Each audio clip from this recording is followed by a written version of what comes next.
झालं मला की मी बँकेतला जॉब सोडून म्हणजे चूक केली का वगैरे, पण नाही, असं नाही झालं. ऍक्च्युली जे काही होतं ते चांगल्यासाठी होतं. हे जे वाक्य आपले मोठी माणसं सांगतात ना, की जे काही होईल ते चांगलं असू देत किंवा वाईट, हे आपल्या चांगल्यासाठीच असतं. घरातली तर होतीच, कारण काय व्हायचं की काही बरोबर असू देत चूक असू देत, बरोबर पेक्षा काही चुकलं की तू मोठी आहेस, तुझ्यामुळे हे सगळं झालं. त्यामुळे ते एक प्रेशर होतं. त्यामुळे 22व्या दिवशी असं झालं तसं नाही होते मला, मी सोडते. पण नंतर असं झालं होतं की लोकांना ते कॅरेक्टर, माया हे कॅरेक्टर खूप पसंतीस पडलं होतं, आवडलं होतं ते कॅरेक्टर. मी सर म्हणत, अरे तू लोकांना आवडतीयस, बघ लोक अप्रिशिएट करतात. म्हणजे गावामध्ये तर ते इतकं त्या ठिकाणी ते गाजलं कॅरेक्टर होतं की माझ्यावर गाणी बनवली होती तिथल्या राहणाऱ्या छोट्या छोट्या मुलींनी. कास्टिंग काउच्या हो, म्हणजे होतं की समजा एखादा मोठा डायरेक्टर असेल आणि तो म्हणाला की बाबा असं असं आहे, मी तुला हिरोईन म्हणून चान्स देतो वगैरे, तर आपल्यावरती असतं की आपल्याला करायचं की नाही हे आपण सर्वस्व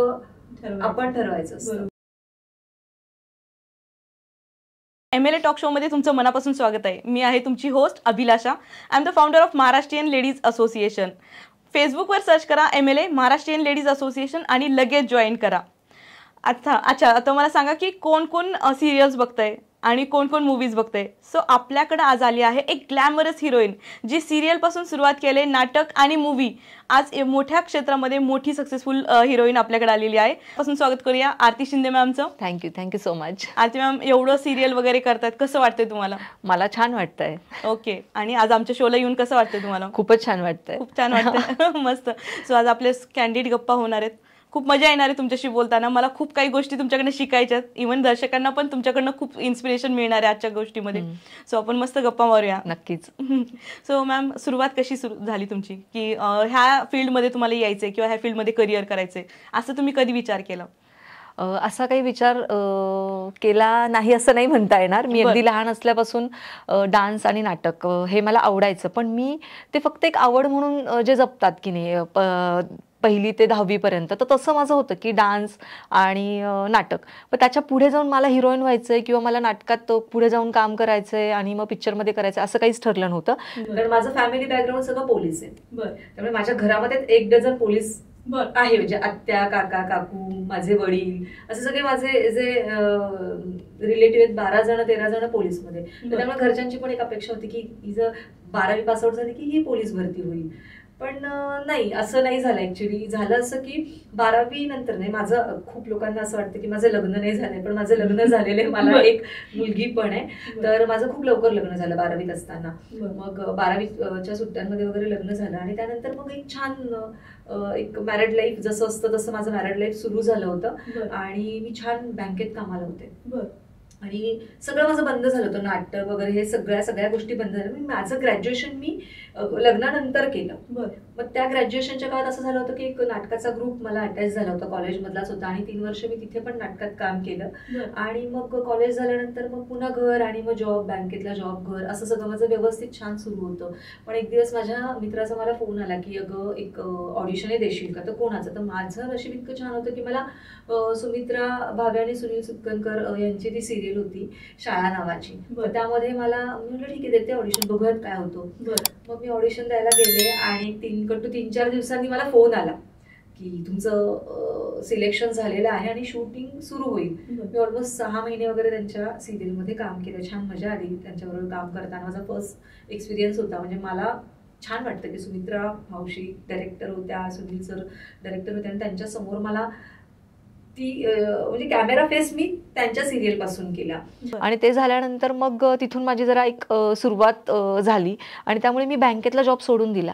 मला असं वाटलं की बापरे, इथे इतकं छान काम मिळते आणि पैसे पण मिळत आहेत, सगळं छान आणि काहीच नाही. जिथे मी बँकेमध्ये ऑलमोस्ट महिन्याभरात जेवढे मला माझा पगार व्हायचा तेवढे मी इथे आठवडाभर ते 15 दिवसांमध्ये मला पैसे मिळायचे. म्हटलं छान आहे ना हे, अगदीच म्हणजे तिथे. आणि मग नंतर सगळा वेळ आपल्याला घरामध्ये देता येतोय म्हणून मी जॉब सोडला. सोडल्यानंतर कट्टू एक 6-7 महिन्यांनी सिरियल म्हणजे त्याच्यातलं काम माझं संपलं आणि त्यानंतर पुढचे 8-9 महिने मला काही कामच नव्हतं. अरे बापरे. मग असं झालं मला की मी बँकेतला जॉब सोडून म्हणजे चूक केली का वगैरे, पण नाही, असं नाही झालं. ऍक्च्युली जे काही होतं ते चांगल्यासाठी होतं. हे जे वाक्य आपले मोठी माणसं सांगतात ना की जे काही होईल ते चांगलं असू देत किंवा वाईट, हे आपल्या चांगल्यासाठीच असतं. कारण जे काही विधिलिखित लिहिलेलं असतं ते आपल्या परमेश्वराने आपल्यासाठी चांगल्याच गोष्टी त्यामध्ये लिहिलेल्या असतात. तसंच काही घडलं. त्यानंतर मग एक घाशीराम कोतवाल नाटकाचं ऑडिशन होतं असं समजलं आणि मग मी सेवादलात जाऊन ते ऑडिशन दिलं, तिथे मी सिलेक्ट झाले. मग माझे तसं बघायला गेलं तर पहिले गुरु माधव अभ्यंकर, जे रात्रीच खेळ चाले मधले अण्णा, आणि दीपक रेगे, हे दोघं जण माझे गुरु आहेत. दीपक रेग्यांबरोबर मी बऱ्याचशा कॉमेडी नाटकांमध्ये काम केलं, जसं की बायको कमाल मेहुणी धमाल, कुर्यात सदा टिंगलम अशा नाटकांमध्ये काम केलं. आणि घाशीराम कोतवाल हे फार जुनं आणि नामवंत असं नाटक आहे. आणि तिथून मग खरं बघायला गेलं की माधव अभ्यंकर सर जे आहेत, माझे जे करिअर म्हणाल किंवा जी काही सुरुवात झाली, जे की फॅमिली बॅकग्राऊंड काहीही नसताना, काहीच शून्य फॅमिली बॅकग्राऊंड, आणि माझ्या आई वडिलांनी सामान्य घरातल्या मुलीच्या घरचं कसं असतं की बाई लग्न झालं की तू तुझ्या घरी जा आणि तुला पाहिजे ते कर, आमच्याकडे काही करू नको, अशा सिच्युएशन, अशा वातावरणातलं माझं घर. मग त्यानंतर मग चला आता नाटकाला सुरुवात करूयात. घाशीराम कोतवाल मध्ये मी नाटकाला म्हणजे त्या नाटकात काम करायला, कारण खूप मोठं नाटक, मोठं नाव, बऱ्याचशा दिग्गजांनी काम केले. आत्ताही माधव सर करतायत, प्रकाशदादा आहेत त्यामध्ये. आणि झालं असं की मी त्यामध्ये ब्राह्मणीन म्हणून सुरुवात केली कामाला, म्हणजे एक 2012 मध्ये वगैरे मी जॉईन झाले ग्रुपला. आणि ब्राह्मणीन म्हणून मी काही वर्ष काम केलं, पण मला त्यामधली गुलाबी कुठेतरी मनाला भावली होती की कधी असं काय म्हणायचं, आमचे जे ब्राह्मण मंडळी जी काही सगळी होती त्यांना असं व्हायचं की मला गुलाबी करायची, आणि त्या गुलाबीचा डान्स, आमची जी डान्सर ज्या वेळेला येणार नाही त्यावेळेला माधव सर मला म्हणायचे आरती नाच, चल कर, रिहर्सल कर. आणि मग पहिले काही शो तिनं केले आणि मी ते बघितलं, कारण ठीक आहे ब्राह्मणींमध्ये बसून पण मी जी काही गुलाबी आहे ती तिथे बसून मी पाहिली की ती कशी नाचते, कारण she is a proper dancer, मी डान्सर नाहीये, पण मला ती आवड असली की आपल्याला सगळं काही जमत असतं. तर मग मी रिहर्सल्स केल्या, ती नाहीये म्हटल्यानंतर माझी चांगली छान 2 महिने रिहर्सल झाली. पण कुठेतरी असं मनात वाटत होतं की सर आपल्याला चान्स देतील की हा आता तू नाच, पण तसं नाही झालं. मग ती जी डान्सर होती तिला तो चान्स मिळाला, तिनं ते केले, बरं ठीक आहे करतीये छान, पण मला ते करायचं होतं. एक दिवस असंच झालं की तिनं सांगितलं की सर मला शो नाही करता येते, 3 दिवसावरती एक शो होता, तर मला माधव सरांनी खूप छान संधी दिली. माधव सर मला म्हणाले की आरती तू करतीयस, तुला करायचंय. आणि मग मला ते असं झालं होतं की मी कधीही साडी नेसून, म्हणजे नऊवार नेसून पायात घुंगरं घालून केलं नव्हतं, जस्ट जनरल प्रॅक्टिस. तो पहिला शो माझा असा होता की सरांनी सांगितलं करायचं, आणि सगळे आमची पूर्ण घाशीरामची टीम कमाल टीम आहे. म्हणजे आज मी 12 वर्ष, म्हणजे 2012ला जॉईन झाले या लोकांबरोबर, आज सगळ्यात सगळी माणसं तीच आहेत. इतकं बॉन्डिंग छान आहे त्या ग्रुपचं. आणि हे एकमेव जे काही बांधून ठेवले ते आमचे सर माधव अभ्यंकरांनी बांधून ठेवलेलं आहे. तर छान त्या दिवशी माझा परफॉर्मन्स झाला. माधव सरांनी जी काही पाठीवर थाप मारली की आरती तुला संधी दिली आणि त्या संधीचं सोनं केलं. आमचे मॅनेजर वांड्रे होते, त्यांनी सांगितलं की तुम्ही इथून पुढे जे काही शो होतील आधी आरतीला विचारायचं, तिला वेळ नसेल तर दुसरीला विचारायचं. पण त्या दिवसापासून मी एकही संधी अशी सोडली नाही की नाही, मला घाशीराम नाटकावर प्रचंड प्रेम आहे, त्यामुळे मी ते नाटक करतेच आणि पुढेही करत राहणार आहे. सुपर. सो खूप सुंदर सुरुवात झाली तुमची, आणि त्यामधला स्ट्रगल पण खूप असं प्रामुख्याने दिसून येतोय. तुमची जी जिद्द होती किंवा बर्निंग डिझायर होती की मला हे करायचंय आणि तुम्ही मला ही संधी द्या, आणि त्यासाठी तुम्ही डान्स शिकणं खूपच म्हणजे इन्स्पायरिंग होतं. आपण पुढची जर्नी तर कंटिन्यू करणारच आहे, पण मला थोडंसं लहानपणीच्या जगात जायचंय की तुम्ही लहानपणी कशा होतात, सिन्सिअर होतात, नॉटी होतात, कशा होतात घरामध्ये? मी एकतर मी घरामध्ये सगळ्यात मोठी, त्यामुळे आणि माझ्या पाठी 3 भावंड, त्यामुळे जबाबदारी घरातली तर होतीच. कारण काय व्हायचं की काही बरोबर असू देत, चूक असू देत, बरोबर पेक्षा काही चुकलं की तू मोठी आहेस, तुझ्यामुळे हे सगळं झालं. त्यामुळे ते एक प्रेशर होतं. त्यामुळे रिस्पॉन्सिबिलिटी कायम घरातून होतीच की मोठी ताई असल्या कारणानं फार आपण जर व्यवस्थित वागलो तर आपली मागची भावंड जी आहेत ती सगळी व्यवस्थित रांगेला लागतील, असं एक आपल्या सामान्य घरातल्या लोकांची मेंटॅलिटी असते, आणि ती खरी पण आहे. आणि मग शाळेमध्ये म्हणाल तर मग मी मस्तीखोरच होते. मी वर्गात कमी आणि ग्राउंडवर जास्त असायचे.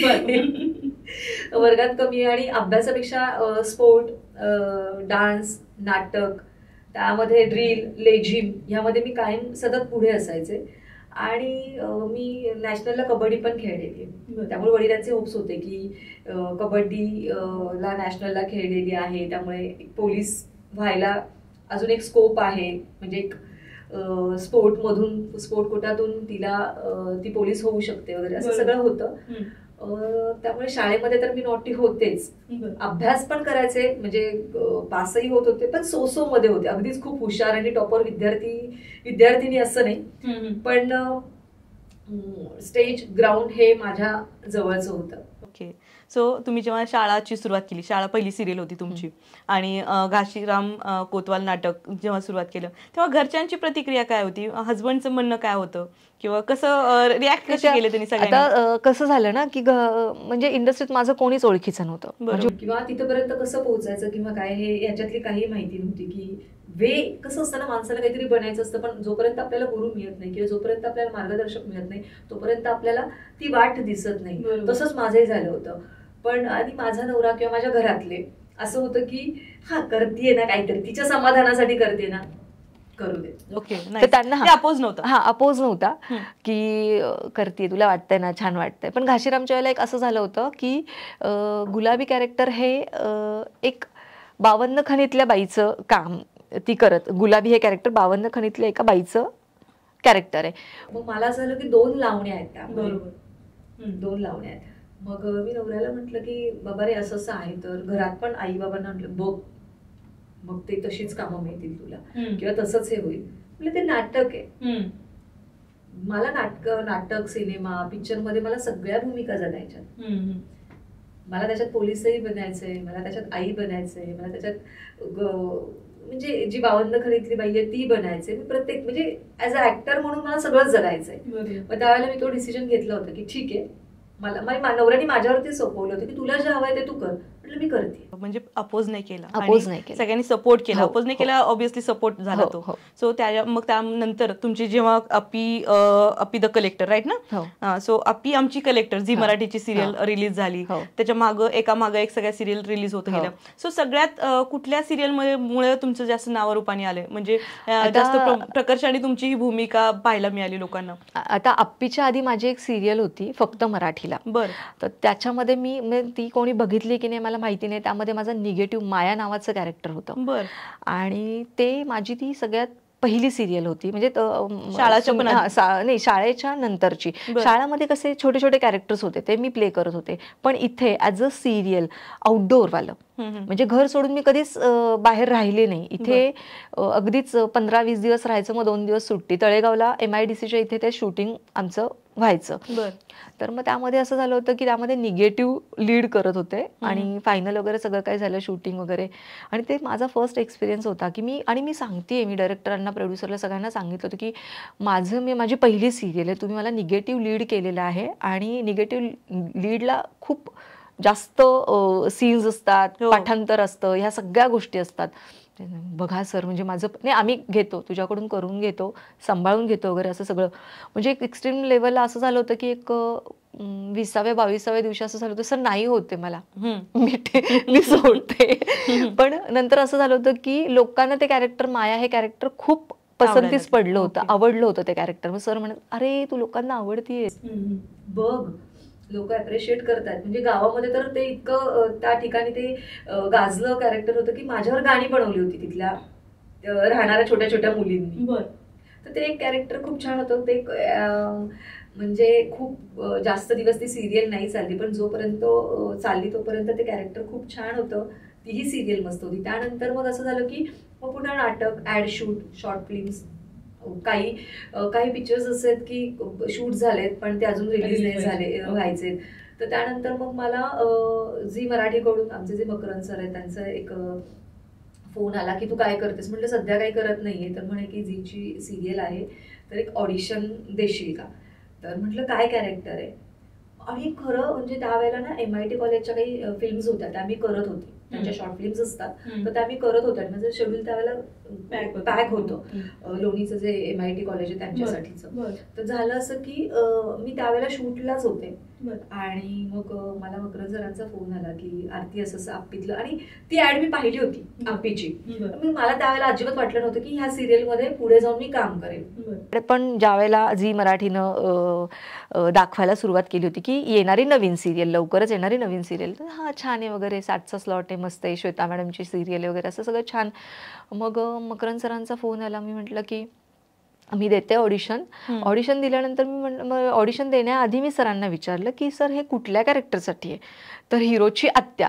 म्हटलं सर हिरोची आत्या, म्हटलं नको ना, म्हटलं असं झालं होतं माझं. नाही, मग त्यांनी मला जी काही स्टोरी सांगितली की ती जी आत्या आहे मग तिला कलेक्टर व्हायचं असतं, पण मग तिच्या भावाच्यामुळे तिला नाही होऊ शकत, तिला ते 15-1 वर्ष एका रूममध्ये ठेवतात. ते कॅरेक्टर खूप वेगळं आणि युनिक आहे. मग मी ते ऐकल्यानंतर मला असं झालं की असे कॅरेक्टर्स नाही मिळत प्ले करायला. बरोबर. ती जी जर्नी, माझी जी स्मिता कदमची जर्नी जी आहे ना, ती म्हणजे लोकांपर्यंत जे काय पोहोचलेली आहे म्हणजे कमालीची पोहोचलेली. मला त्या अजूनही सॉफ्ट कॉर्नर येतो त्या स्मिता कदम बद्दलचा. म्हणजे ते असं झालं की म्हटलं की सर नाही ना, म्हटलं अर्जुन म्हणजे हिरोची आत्या वगैरे, म्हणजे बहीण वगैरे ठीक आहे म्हटलं, किंवा भावाची बायको वगैरे ठीक आहे. नाही म्हणे तू दे ऑडिशन. मग ते मी ऑडिशन दिलं. मला त्यांच्याकडून नाही आलं होतं ऍक्च्युली, की नाही तू फारच तरुण दिसतेस वगैरे, तर त्यामुळे नाही का जरा. पण मग त्यांचं असं म्हणणं होतं की डोळे, माझे जे डोळे आहेत ना, न बोलता पण खूप काय बोलून जातात, असं त्यांचं म्हणणं होतं. की त्या कॅरेक्टरला असे गाईसारखे डोळे असलेले ते कॅरेक्टर हवं होतं, की गरीब आणि असं, पण ती खमकी म्हणजे स्वतःच अशा ह्याच्यावर ते कॅरेक्टर होतं. मग मला परत फोन आला दुसऱ्या दिवशी. मला म्हणे आरती तू नाही का जरा मेकअप कर जरा असं, आणि पुन्हा एक साडी नेस. आणि म्हणजे मी ते MITच्या इथनंच त्यांना ते ऑडिशन जसं काय होईल ते मी बनवून दिलं होतं. पुन्हा मग मी ऑडिशन दिलं आणि मग त्यांनी मला 2 तासात सांगितलं की तुला उद्या लुक टेस्टला यावं लागेल. आय थिंक जो 16 ऑगस्ट वगैरे तारीख होती ती 2 वर्षापूर्वीची. तर म्हटलं सर येते. तिथे गेल्यानंतर मग लुक टेस्ट झालं आणि मग त्या सिरियलला सुरुवात झाली. आणि स्मिता कदम जगताना खूप छान वाटलं, कारण स्मिता कदमचं जे कॅरेक्टर ऑलमोस्ट माझे खूप सारे लुक चेंज झाले त्याच्यामध्ये स्मिता कदमच्या कॅरेक्टर्स, आणि खूप छान तिच्या जर्नी खूप सुंदर मी जगली स्मिता कदम. बरोबर. सुपर. सो आणि ऑडियन्सचा कसा रिस्पॉन्स होता? ऑडियन्सचा मला आज पण मी कुठे गेले ना तर मला स्मिता कदम नावानेच बोलवतात. कारण काय झालं होतं, कॅरेक्टर सॉफ्ट कॉर्नरवालं कॅरेक्टर होतं ते, की खूप भावाने खूपच अत्याचार केलाय, मग तिला कलेक्टर व्हायचं असतं, मग आप्पी येते, मग तिला बाहेर काढते, मग आप्पीला कलेक्टर व्हायला आत्यापासून सगळेजण म्हणजे स्मिता कदम पासून सगळेजण मदत करतात. आणि एक आप्पीबद्दलचा आणि अर्जुनबद्दलचा आत्याला असणारा सॉफ्ट कॉर्नर, आणि आत्यानंतर त्यांच्यासाठी स्टँड घेत असते. बरोबर. आप्पीसाठी आणि अर्जुनसाठी असं ते कॅरेक्टर होतं, त्यामुळे लोकांना ते कॅरेक्टर खूप भावलं. सुपर. सो त्यानंतर एका मागे एक सगळ्या सिरियल्स चालू झाल्या. सप्तपदी, मी रोज चालते, क्राईम पेट्रोल, सावधान इंडिया. सो ह्या सगळ्याबद्दल तर मी बोलणारच आहे. त्याच्यासोबत आपण छोटे छोटे मूवीज पण केल्या, शॉर्ट फिल्म्स केल्या, आणि त्यासोबत तुम्हाला फिल्म्स मिळाल्या धर्मरक्षक, महावीर, छत्रपती संभाजी, जो आता खूप प्रचंड गाजतोय. सो आणि त्याच्या आधी 3 बॉईज 3 झाला, धुमस झाला, लग्न मुबारक, हवा हवाई. प्रत्येक कॅरेक्टर मधनं बाहेर पडून म्हणजे काय एक्सपिरियन्स होता प्रत्येक कॅरेक्टरचा तुम्हाला, की हा रोल तुम्हाला कसा मिळाला आणि कसं वाटलं तुम्हाला सगळ्या गोष्टी? कुठला रोल? म्हणजे हवा हवाई पासून तुमची मे बी जर्नी चालू झाली. हवा हवाई. हवा हवाईचं पण असं झालं की फेसबुकला मी खूप अपडेट आहे किंवा माझे फोटोज, रील्स आणि ह्या सगळ्या गोष्टी टाकत असते. तर मला महेश टिळेकर सर जे आहेत तर त्यांनी मला अप्रोच केलं की आरती अशी अशी फिल्म करतोय, तर बघ, म्हणजे येऊन भेट, कॅरेक्टर समजून घे, तुला वाटलं करा, म्हणजे ठीक आहे चला करूयात वगैरे. हां, तर मग म्हटलं हां ठीक आहे बघूयात, मी येते. मग मी भेटायला गेले सरांना, त्यांनी कॅरेक्टर समजावून सांगितलं. म्हणजे जी लीड आहे तिच्या बरोबरच्या ज्या 4-5 मैत्रिणी दाखवल्यात त्यामधली मी एक होते. गार्गीताई होत्या, प्राजक्ता हणमकर ताई होत्या, संजीवनी ताई होत्या, अशी खूप माझ्या दिग्गज म्हणजे खूप वर्ष काम केलेल्या त्याच्यामध्ये त्या बायका होत्या. त्यामुळे मला छान वाटलं त्यांच्याबरोबर काम करताना, आणि खूप इझी त्यांच्याबरोबर. काय होतं ना की आपण खूप नवीन लोकांबरोबर ज्या वेळेला, म्हणजे मी पण काही खूप जुनी आणि खूप काही काम केलेलं असं नाहीये, जे काय आहे ते सुरुवात आहे, अशा सगळ्या गोष्टी. पण नवीन लोकांबरोबर काम करणं आणि ह्या एक्सपिरियन्स वाल्या लोकांबरोबर काम करणं खूप वेगळा अनुभव असतो. खूप काही शिकायला मिळतं सिनियर पर्सन कडनं. बरोबर. सो त्यानंतर आलं लग्न मुबारक. लग्न मुबारकला हार्डली, म्हणजे त्यावेळेला अगदीच सुरुवात होती, 2-3 सीन मध्ये मी फक्त होते. ते पण मित्र मला म्हणाला की फिल्म करतोय, येऊन कर. मग त्यामुळे मग मी त्यामध्ये केलं होतं काम. ओके. आणि मग धुमस आणि गडद बद्दल काय बोलाल? गडद पण असं झालं की मला प्रोडक्शनकडून फोन आला की अशी अशी फिल्म आहे, तीही फिल्म खूप छान होती. म्हणजे वन लाईन स्टोरी ऐकल्यानंतर खरंच ती पण खूप सुंदर फिल्म होती. आपलं मराठीचं फार दुर्भाग्य ॲक्च्युली इंडस्ट्रीचं, की चांगले विषय आपण प्रेक्षकांना दिले तरी पण प्रेक्षकांना ते नको असतात. त्यांना फार हिंदीतले फार वेगळे आणि काल्पनिक विषय हवे असतात. एक आहे की आपण जेवढं, मला तरी असं वाटतं की जसं तो हिंदीला आपण उचलून धरतो किंवा हिंदीसाठी आपण आठवड्यातले काही बजेट बाजूला काढून ठेवतो, तसंच मराठीसाठी पण ठेवलं पाहिजे. कारण मराठी इंडस्ट्रीची आत्ताची जी काही अवस्था आहे ती काही खूप चांगली नाहीये. बरोबर. खूप स्ट्रगल करावं लागतो प्रमोशनसाठी. जर आपणच आपल्या प्रोडक्टला उचलून नाही धरलं, मराठी भाषेला उचलून नाही धरलं, तर बाकीचे लोक का धरतील? बरोबर. आपण सपोर्ट करतो हिंदी, इंग्लिश आणि मराठीला सोडून देतो. मेन मराठी जे आपलं मूळ आहे त्याला सोडून देतो. तर मग गडदंदारचं असं झालं की बरं ठीक आहे बघूयात वगैरे. त्याच्यामध्ये 6-7च कॅरेक्टर लीड मध्ये होते, म्हणजे त्यामध्ये मी पण होते. तर त्यांनी सांगितलं की जय दुधाने वगैरे त्यामधलं कास्टिंग होतं. तर मी ती फिल्म मी म्हटलं ठीक आहे. त्यांनी वन लाईन स्टोरी सांगितली, मग नंतर ते सगळं वाचायला दिलं वगैरे. म्हटलं ओके करूयात म्हटलं. आणि त्या फिल्ममध्ये मी आणि माझी लेक आम्ही दोघी जणी आहोत त्या फिल्म. आणि लेकी बरोबरची माझी पहिली फिल्म, त्यामुळे मला असं वाटलं की अरे करूया. लेकीचे फोटो बघितले आणि ऍक्टिंग पण बघितली, खूप सुंदर करते ॲज युजल. आई सारखीच टॅलेंटेड निघणार आहे ती पण पुढे. Thank you so much. So voice 3 थोडासा बोल्ड मूवी होता, सो त्याबद्दल काय सांगाल तुम्ही? मी जो केला तो वॉइस 3 केला. वॉइस 3 जो आहे, आणि करताना पण असं झालं की माझे आता कसं की एक वेल विशर तिथे होते की, आणि त्यांना सांगायला पण जड जात होतं की आरती फक्त 2 दिवसांचं शूट आहे, तू करशील का? ते खूप अगदीच आयत्या वेळेला ते कॅरेक्टर तिथे उभं केलं. गिरीश कुलकर्णींच्या बायकोचं काम केलं मी त्यामध्ये.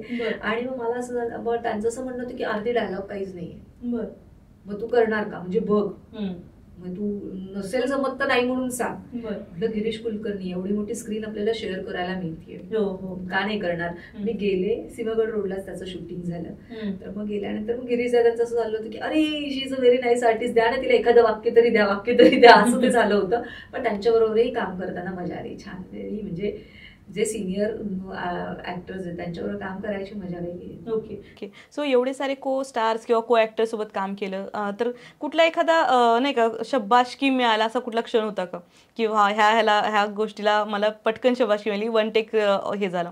ऑब्व्हियसली सगळे वन टेकच झाले तुमचे सगळे शूट, तरी पण असा कुठला क्षण होता का? आता जशी मी नाटकातली शबाशकी मला माधव अभ्यंकरांनी दिली, तशीच इतर सेटवरती पण मी येते की वा छान झालं किंवा वन टेक मध्ये झालं. आणि वन टेक मध्ये केव्हा होतं, बऱ्याचदा आपण प्रेशर मध्ये नसतो, बरोबर, किंवा आपल्याला माइंड फार फोकस्ड असतो. असं जिथे हेल्दी वातावरण असतं ना सेटवरती, तिथे खूप हेल्दी शूट होतात, वन टेक मध्ये होऊन जातात. असं सगळं काही. आता तसं म्हणायला गेलं की एका खूप मोठ्या चॅनलवरती माझी एक सिरियल येणार होती, त्यामध्ये मोहन जोशी होते, उपेंद्र दादा होते, उपेंद्र लिमये वगैरे होते, आनंद काळे होते. तर अशी म्हणजे खूप छान मोठी सिरियल होती. तर तेव्हा माझं मी त्यामध्ये निगेटिव्हच करत होते, आणि उपेंद्र लिमये सर आणि उपेंद्र दादांबरोबर माझे काही सीन होते. तर ते मला म्हणाले की अरे तुझं ऑरा छान आहे, तुझं काम छान आहे, कुठे होतीस इतके दिवस, इंडस्ट्रीमधून कुठे होतीस तू, काय? म्हणजे म्हटलं मी सुरुवातच उशिरा केली आहे मुळात. मला म्हणजे फोकस कर कामावरती, तुझा एकतर खूप हाईट पर्सनॅलिटी चांगली आहे, तुझे आवाज छान आहे, काम छान करतेस, तर तू खरंच खूप पुढे जाशील, तू तुझ्या कामामध्ये कॉन्सन्ट्रेट कर आणि छान काम कर. ही त्यांनी दिलेली शबासकी. आणि ना आनंद काळे हे पण बऱ्यापैकी मोठं आणि चांगलं नाव आहे आनंद दादांचं पण. तर त्यांच्याबरोबर माझा नवराच दाखवला आनंद दादा. तो कसा की, आणि मी माई हे कॅरेक्टर माझं होतं आणि तो माझा नवरा. त्यामध्ये असं झालं होतं की त्याचं आणि माझं जे काही टॉकिंग सुरू होतं, सीन कट झाल्यानंतर पाठांतर काय गुड व्हेरी गुड असं झालं. कारण काय होतं, बऱ्याचदा आपण खूप मोठ्या कलाकारांबरोबर ज्यावेळेला काम करतो त्यावेळेला आपल्यावरती एक दडपण असतं की कसं गुड पाठांतर आहे, मस्त आहे, छान केलंस, व्हेरी गुड, आपण छान करूयात, असं ते झालं.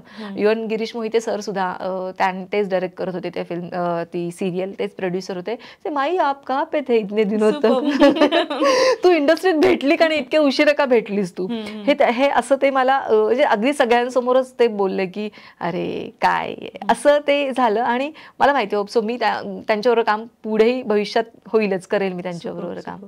सो आता गाजलेली भूमिका आहे धर्मरक्षक मधली, सो त्याबद्दल ती कशी मिळाली आणि त्याबद्दल काय सांगाल? ज्या वेळेला एक तर माझी ओळख कोणाबरोबरच नव्हती, त्या टीम बरोबर नव्हती. त्यांनी आधी पण एक फिल्म केली होती, पण मला कुठेतरी एक होतं की बाबा संभाजीराजांवरती फिल्म येते, तर त्याच्यामध्ये काहीतरी एखादी भूमिका, ती छोटी असू देत मोठी असू देत, ती मला करायची. ते अगदीच मनापासून होतं. आणि काय होतं ना की जे तुम्ही मनापासून मागता ते तुम्हाला मिळतं. बरोबर. मी सरांना भेटले, आमचे जे प्रोड्युसर आहेत तर त्यांना मी भेटले, दादांना भेटले, तर मी म्हटलं की मला तुम्ही सांगा की काही छोटातला छोटा जरी रोल असेल तरी मला सांगा, मला करायचंय. मग ते मला त्यावेळेला म्हटले मी कमेंट नाही करू शकत तुला, मी आता तुला काहीच सांगू शकत नाही की त्यामध्ये काही काम आहे का नाहीये. ते ज्या वेळेला कास्टिंगची सुरुवात होईल त्यावेळेला मी तुला सांगेल. जर तू कुठल्या ह्याला बसलीस कॅरेक्टरला तर आम्ही माझ्या प्रोडक्शन मधून तुला फोन येईल. म्हटलं ओके ठीक आहे. मग 1 महिन्यानंतर मला फोन आला त्यांचा की बघ त्याच्यामध्ये अशी भूमिका आहे, एक सलमा नावाचं कॅरेक्टर आहे, मग तू करशील का? म्हटलं हो. कासिमची बायको तर कासिमची बायको चालणार आहे, मला त्या फिल्मचा एक पार्ट व्हायचा आहे. आणि काहीच नाही झालं तर मी प्रोडक्शनला करते, पण मला काम करायचं ह्या फिल्म बरोबर. मग ते झालं, मग कॉस्ट्युम झाले, बोलावलं, सगळ्या गोष्टी, फिल्मला सुरुवात झाली. म्हणजे छान झालं ते.